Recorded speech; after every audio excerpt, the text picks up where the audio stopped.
TBS Storyline returns with Myrna Moore. North of Jekyll Island is this secluded stretch of white sand called Driftwood Beach. The name comes from wood scattered across the shore.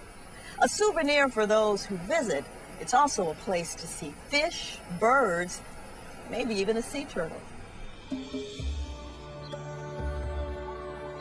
Of all the animals on Earth, only a handful have a story that begins 20 million years before the first dinosaur. Off the coast of Georgia lies the ambassadors of our oceans, crossing our paths just twice in their lifetime, when they're born and when they return to nest.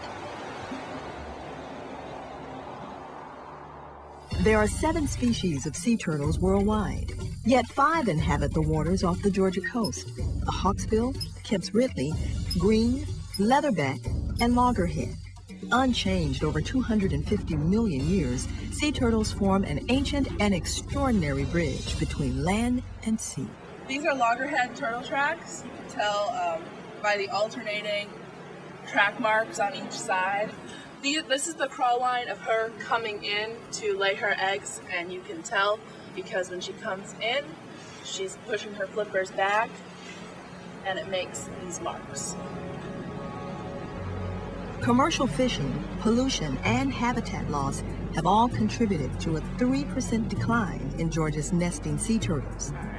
That's why turtle techs like Lisa and Krista provide a crucial link to their survival. After we put a cage over it, we generally put a stake designating the number of the nest and the date, because we come back down the beach and we check all the nests for predation. It's estimated only 1 in 4,000 sea turtles make it to adulthood, so protection is crucial.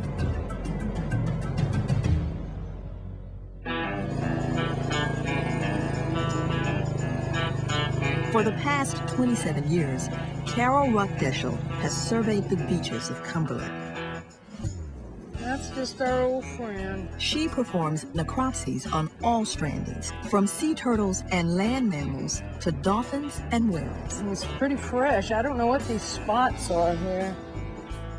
Of all the animals Carol works with, sea turtles cause her the most concern.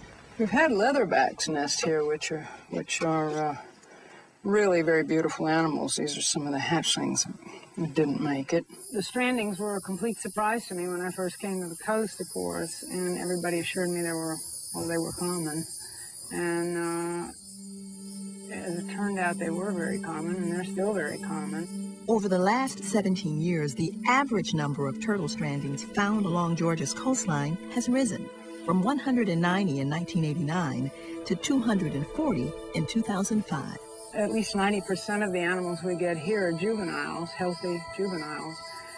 They get caught in shrimp trawls. They've got to breathe air, and they get caught and can't get out.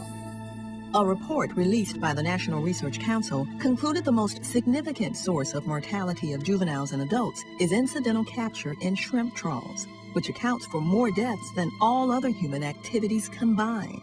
Since 1992, the National Marine Fisheries Service ordered all shrimpers to install the use of a TED, or turtle excluder device, to lessen the threat. This end here attaches to the net. If you catch a turtle, anything that goes in that net comes through this and will end up coming through here. So anything that goes in, hits these bars, will go out. At first glance, the TEDs appear to work without harm to the turtle. But the fact that stranding rates have gone up, not down with the use of TEDs, denotes a larger problem. When shrimping season starts, it's the time the turtles start coming inshore. They're working with the warm water also. So yeah, it kind of coincides. They're getting closer to the shore, interacting with the boats. We just try to do the best job we can to let them escape.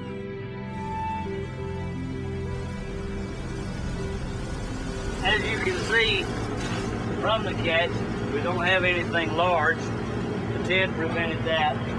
We didn't have any turtles. The bycatch, though, we do not market it or anything. We do feed an awful lot of shorebirds, crabs, catfish, sharks, dolphins.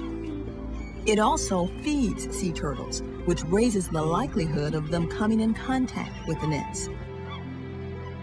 The turtles that I get here, so many, if they're not sick with old problems, then they're fat, healthy turtles, youngsters that shouldn't be dead. And maybe they've got their guts full of fish. They don't catch fish. They're just, they get it as bycatch, thrown overboard.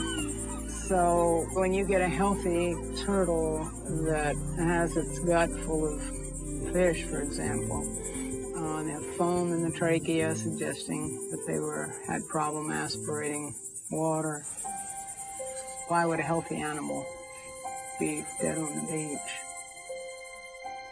Shrimpers trawl 2 to 4 hours at a time. If a turtle is struggling against the TED device, it can hold its breath for an average of 20 minutes. Of course, TEDs work fine on passive objects, and I'm sure they work fine after the turtles are comatose. But the problem lies in that struggle without oxygen until your resources are totally depleted and you go down and you go out.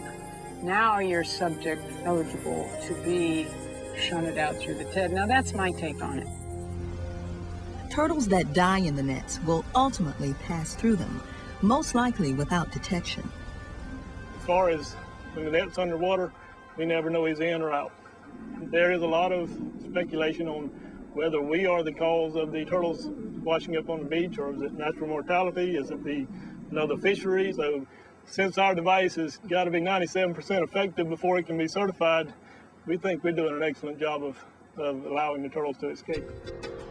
It's not the shrimpers' fault. The shrimpers are doing just what they're told. They're using these nets. I think it does what it's supposed to do. I think it does shunt the turtles out, but they just may already be lethally damaged. But we've just got to figure out a way to reduce our stranding rate and not argue whether TEDs work or not. Researching more effective TEDs and alternative shrimping methods, such as baiting and netting, is an integral first step in saving our ocean's ambassador, a wise and graceful messenger that so far has stood the test of time. It's just we lose another piece of our puzzle, and to lose such a big, important vertebrate in the system, it's got to make a difference. I mean, it changes the system. Taking parts off your car, you can, throw away the mirror and throw away this and throw away that, but pretty soon you're going to throw away something you need, and that car's not going to run anymore. Remember the nest that we relocated? These are the hatchlings from the nest. They come out after about 55, 60 days, and after about 5 to 7 days of hatching, we release them. We excavate the nest, and there are live hatchlings at the bottom of the nest, and we can release them to the ocean after dark, once it's cool enough. They go towards the brightest light on the beach, so we won't be able to film these turtles, but we will be releasing them into the wild tonight. The hatchlings move with purpose and instinct. They know that without giving it all they've got, they don't stand a chance. You ready? Yep. Let's get our red lights out. For them and for us, it's a fight worth fighting for. To learn more about how you can help protect Georgia's sea turtles, check out our website at tbsstoryline.com. A lot of people come to Little St. Simon's Island for bird watching. The island hosts over 280 species of birds, and Sancho Panza Beach, where we are right here, is one of the best places on the island for shorebird viewing. Some of the species that can be found here on the beaches include American oyster catchers, marbled godwits, red knots, ruddy turnstones, and over 4 species of plover. So this is one of 2 observation towers overlooking Myrtle Pond. It's one of the best places to view birds here on Little St. Simon's Island. It's home to a whole lot of wading birds and ducks in the winter. There are roseate spoonbills, wood storks, great egrets, snowy egrets. You get to see a lot of foraging behavior, and it offers some really good looks.